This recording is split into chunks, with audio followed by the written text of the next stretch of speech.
शिरोली फुलाचे ग्रामपंचायतीने थकबाकी वसुलीसाठी आक्रमक पवित्रा घेतला आहे। ग्रामपंचायतचा कर न भरणाऱ्या व्यावसायिक मिळकती, कमर्शियल गोडाऊन आणि मंगल कार्यालयाच्या विरोधात धडक कारवाई सुरू केली असून जेसीबीच्या सहाय्याने या व्यावसायिकाच्या दारातील रस्ता खोदून आडवी चाच मारून नळ कनेक्शन तोडण्यात आले आहेत। या मिळकतधारकाकडून जवळपास 50 लाख रुपयाची थकबाकी असल्याचे समोर आले आहे। यामध्ये Chauhan steel, R body, Rukmini Mangal Karyalay यांच्यावर कारवाईचा बडगा ग्रामपंचायतीने उचलला। तर या कारवाईमुळे अन्य संबंधित थकबाकीदारांनी ग्रामपंचायत कार्यालयात धाव घेऊन फाळा भरायला सहमती दर्शवली। शिरोली ग्रामपंचायतने अनेक वर्षापासून ग्रामपंचायतचा कर न भरणाऱ्या थकबाकीदारांना यापूर्वीच लोक अदालतकडून कायदेशीर नोटिसा बजावण्यात आल्या होत्या।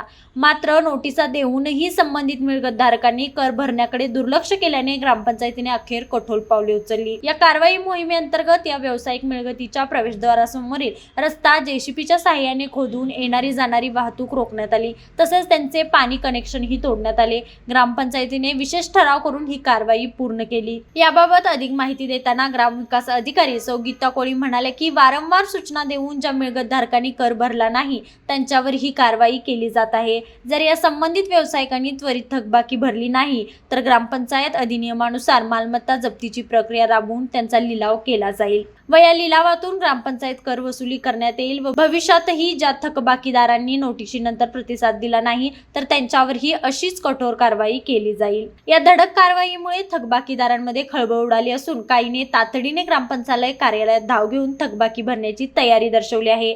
या कारवाईवेळी ग्रामविकास अधिकारी सौ गीता कोळी, माजी उपसरपंच कृष्णनाथ करपे, ग्रामपंचायत सदस्य मोहम्मद महाद, आरिफ सरजेखान, दीपक यादव, महादेव सुतार यांच्यासह ग्रामपंचायतचे कर्मचारी आणि पदाधिकारी उपस्थित होते। ग्रामपंचायत अधिकारी गीता विनोद कोळी, ग्रामपंचायत शिरोली फुलाची आज जे थकबाकीदार आहेत सर्वांची गेली बरेच वर्ष झाले त्यांची थकबाकी असून 32 लाखापर्यंत थकबाकी केलेली आहे। यापूर्वी सुद्धा त्यांना मागणी बिलं, रीड बिलं दिलेली आहेत। कोर्टात सुद्धा त्यांना नोटिसा दाखल केल्या होत्या, तरी पण त्यांनी कोणता रिस्पॉन्स दिलेला नाही। त्यामुळे ग्रामपंचायतीमध्ये जो काही ठराव झाला त्यामध्ये आता थकबाकीदारांच्यावरती आपण सरळ आता कारवाई करतोय। ज्यांची नळ कनेक्शन आहे त्यांची नळ कनेक्शन आता बंद करतोय। आता यांच्यामध्ये दुकानामध्ये जातानाच जी माल वाहतूक आहे ती आता थांबवूनच आम्ही आता त्यांची चर मारून त्यांचा आणि दुकानदारांचं म्हणजे जे काय आहे ते थकबाकी वसूल करणार आहे।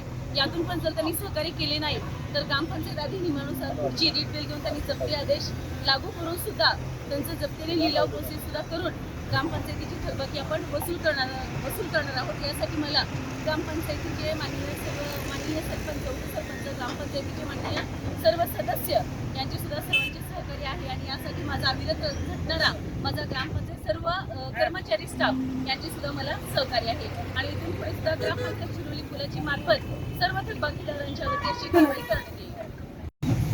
आज या तवा स्टीलच्या मालकांना वारंवार आम्ही समज देऊन देखील नोटिसा काढून देखील हे आम्हाला म्हणजे दखल घेणार आणि आपला थकीत फाळा जवळजवळ 30 लाखपर्यंत याचा थकीत फाळा भरत नाही। वेगवेगळे व्यवसाय आहेत, वेगवेगळ्या कंपन्या आहेत, त्यांचे कारखाने आहेत, पण ते देखील त्यांनी सगळं त्यांचं पेंडिंग आहे। त्यामुळं आम्हाला नाविलाजास्तव ही कारवाई करण्यात यांनी भाग पाडलेला आहे आणि इथं जर हिने आत्ता देखील ही वसुली झाली नाही तर आम्ही कायदेशीर त्यांच्यावर आणि पुन्हा पुढची कारवाई जरूर करू ग्रामपंचायत मार्फत।